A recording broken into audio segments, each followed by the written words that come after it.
para ceroters, gimana? Masih suka beli mie isi 2 untuk makan 2 kali? Kali ini saya akan membahas sebuah film bergenre horror thriller lagi. Dan film yang akan saya bahas adalah Don't Hang Up. Berceritakan tentang kenakalan anak muda yang senang membuat konten prank call. Gimana ceritanya? Jika tontonnya Lira Usia. Berlatar belakang di Los Angeles, tepat jam 2.32 subuh, kita akan diperlihatkan seorang ibu-ibu bernama Sienna terbangun akibat panggilan darurat dari 911. Yang rupanya panggilan itu mengatakan dia untuk tetap di kamar karena diduga ada 2 perampok yang masuk ke rumahnya. Namun Sienna tetap diminta tenang dan jangan pernah mematikan teleponnya karena polisi sudah datang dan mengepung tempat itu.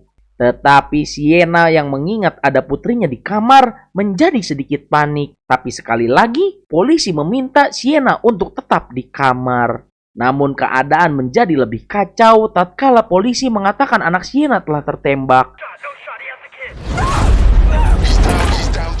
Yang membuat Sienna terpaksa keluar. Namun rupanya itu semua hanyalah prank dari 4 anak muda yang menamakan channel mereka Prank Lutung 69. This is Prank Monkey 69. Out.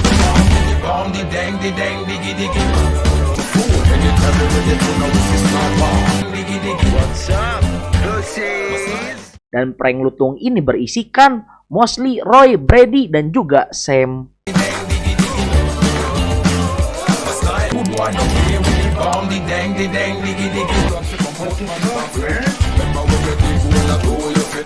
Singkat cerita, selang 1 tahun dari kejadian di awal, kita akan diperlihatkan ada seseorang yang misterius datang menggunakan van putih dan memfoto rumah Sam. Di sisi lain, Sam sendiri sedang patah hati akibat baru saja putus cinta dengan kekasihnya yang bernama Peyton. Namun tak lama dari itu, Brady datang untuk menghibur temannya yang sedang gundah gulana dan kembali mengajak Sam membuat konten prank call seperti biasanya lagi. Let's get this shit started. Pile up on the 118, multiple vehicles. Sergeant Weatherly from Highway Patrol. Your number was listed as an emergency contact. Bahkan tak cukup sampai di situ, Mosley yang notabene teman mereka pun tak luput dari aksi iseng mereka tatkala mereka memesan pizza namun mengirimnya ke alamat seberang rumah Sam. Yes! You wanna find out what Holy shit, dude, he's got a bat! Take the pizza, stick it up your ass. Jelas Mosley yang sedang bekerja part-time di PHD pun merasa terganggu dengan kejahilan teman-temannya itu. Dan Mosley meminta jangan mengerjai dia ketika dia sedang bekerja. We're really busy, man. I gotta roll. Setelah puas mengerjai temannya yang sedang mencari nafkah, tak lama mereka mendapat telepon dari seseorang yang tidak dikenal. Menganggap itu adalah orang yang tidak terima terkena prank mereka, mereka pun menanggapinya dengan bercandaan. Bahkan, Brady sempat mengeluarkan kata-kata yang tidak pantas. How about when you get here, you suck my dick? Namun nampaknya orang yang mereka hadapi adalah orang yang bertipe memiliki tekad kuat dan visi misi yang jelas. Dan itu dibuktikan ketika orang misterius itu terus menelepon mereka selama 1 jam non-stop. Dan itu membuat Brady cukup kesal dan akhirnya mengangkat telepon itu. Namun seketika suasana berubah menjadi mencekam. Tatkala orang itu tahu nama lengkap Brady, bahkan tak hanya nama lengkap, orang yang mengaku Mr. Lee itu tahu semua tentang Brady. Mulai dari alamat rumahnya, bendera Amerika yang ada di depan rumahnya, Brady yang sedang di rumah Sam, warna celana dalam Brady, merek celana dalamnya Crocodile, bahkan sampai ke ukuran-ukuran celana dalamnya. Enggak, canda. We're just getting started, Brady. Namun ketika telepon itu sudah ditutup, tiba-tiba mereka yang menganggap itu adalah Mr. Lee segera mempersenjatai diri. Dan tiba-tiba, What the hell? rupanya itu adalah Peyton mantan Sam. Dan dia bekerja di PHD seperti Mosley. Dan dia yang bekerja di PHD seperti Mosley mengantarkan pizza yang dipesan ke rumah Sam. Padahal mereka tidak memesan pizza lagi. Leave it, come on. What, dickface? You guys are busy. Namun tak lama setelah Peyton pergi, Mr. Lee kembali menghubungi mereka. Dan yang lebih membuat mereka bingung adalah Mr. Lee tahu bahwa yang mengantarkan pizza adalah Peyton. Bahkan dia tahu Sam adalah mantan dari Peyton. Jelas teror itu membuat mereka merasa takut dan ingin mematikan teleponnya. Namun Mr. Lee mengatakan kalau sampai dia mematikan telepon, mereka akan menerima konsekuensinya. Be prepared to reap the consequences.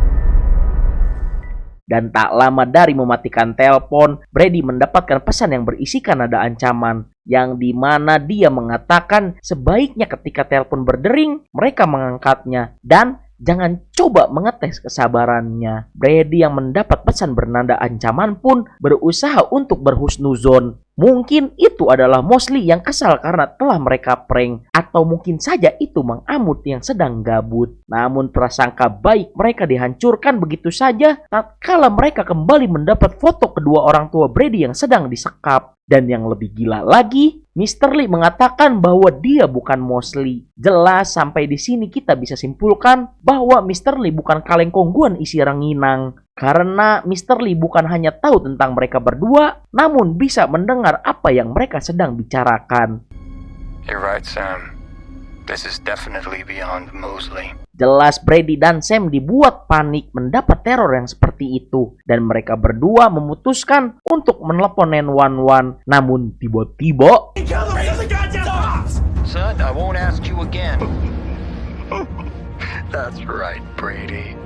Ya, ternyata Mr. Lee yang berpura-pura menjadi 911. Dan jelas, telepon mereka telah dihack oleh Mr. Lee. Pikiran mereka pun semakin dibuat tak karuan tatkala Brady yang mencoba keluar untuk meminjam telepon tetangga. Namun kembali, Brady mendapatkan pesan yang mengatakan jikalau mereka keluar rumah, maka orang tua Brady akan mati. Seakan tak cukup membuat mereka ketar-ketir dengan semua teror itu, Mr. Lee kembali menayangkan sebuah rekaman yang dimana ada Roy yang sudah disekap. Dan Mr. Lee menutup muka Roy dengan plastik yang membuat Roy yang perannya sedikit di film ini harus mati duluan. Namun nampaknya itu semua hanya pemanasan sebelum pesta utama dimulai. Dan itu dibuktikan Mr. Lee yang mengatakan bahwa rekaman itu diambil kemarin. Yang berarti Roy sudah mati dari kemarin. How many clicks do you think Prank Monkey will get for this video? Tak lama dari itu, seketika lampu rumah mati total. Dan kembali Brady mendapatkan video tentang Mosley yang sedang disekap. Dan tiba-tiba...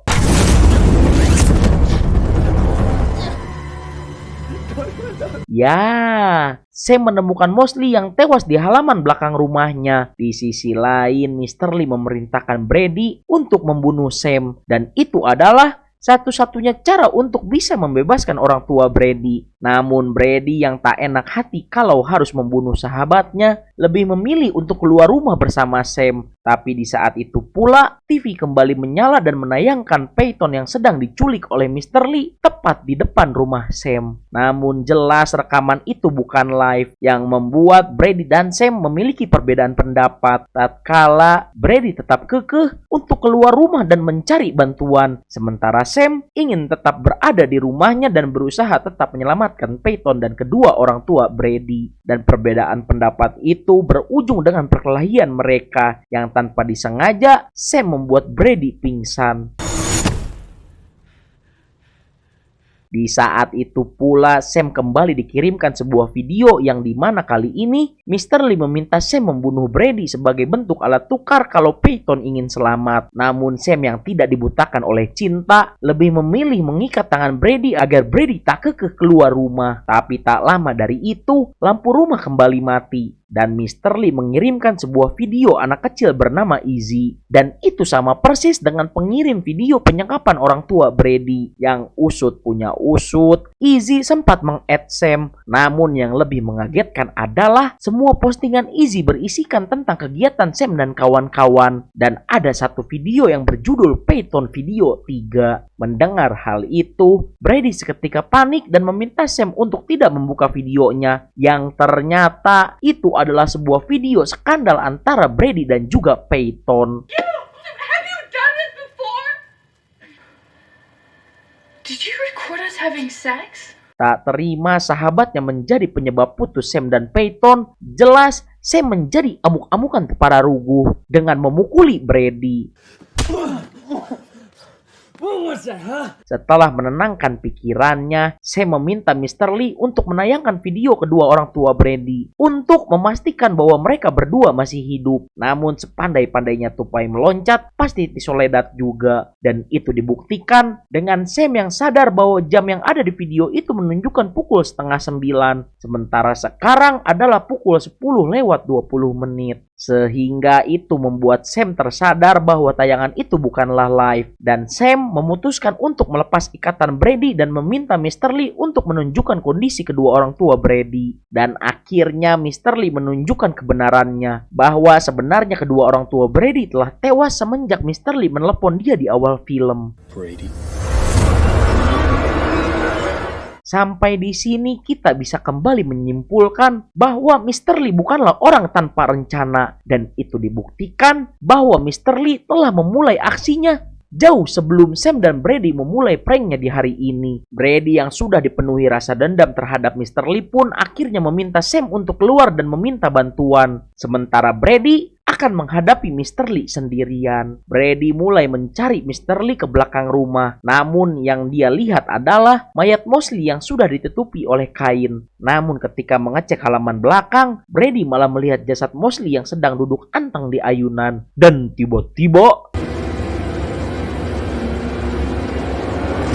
di sisi lain, Sam yang berada di luar rumah mengecek mobil van yang ada di depan rumahnya, yang dimana dia menemukan komputer untuk mengawasi mereka berdua. Dan juga terdapat Peyton yang sudah terluka. Setelah berhasil menyelamatkan mantannya, Sam meminta Peyton untuk memanggil polisi. Dan tiba-tiba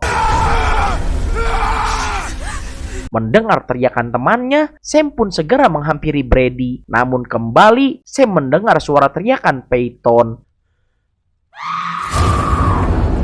Namun saat Sam sudah sampai halaman belakang, tiba-tiba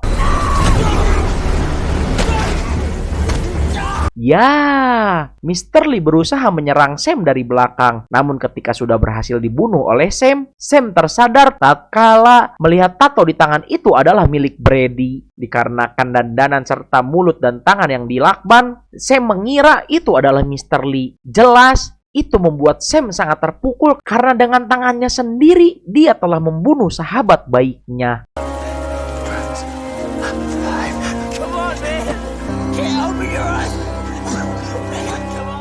Di tengah guyuran hujan datanglah Mr. Lee yang asli. Dan disinilah semua terungkap. Yang usut punya usut, Mr. Lee adalah suami dari Shayna, ibu-ibu di awal film tadi. Dan usut punya usut, Mr. Lee melakukan semua hal ini untuk balas dendam ke prank Lutung 69. Karena pada hari itu, Sienna yang panik ternyata tanpa sengaja menembak anaknya sendiri. Dan berpikir yang keluar dari toilet adalah penjahat. Karena hal itu jelas membuat Sienna menjadi merasa bersalah. Yang berujung Sienna yang menembak dirinya sendiri. Tanpa mereka sadari konsekuensi dari prank yang mereka lakukan telah membunuh anak dan istri Mr. Lee. Dan itu membangkitkan hormon-hormon brutal selama setahun ini. Yang membuat Mr. Lee merencanakan balas dendam ini dengan sangat amat matang. Mr. Lee yang sudah dibutakan dengan balas dendam pun langsung menembak Sam.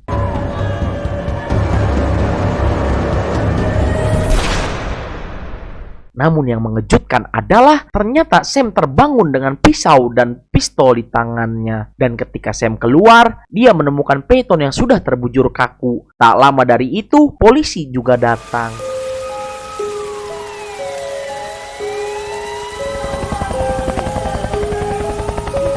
Tamat ending yang sangat memisterikan.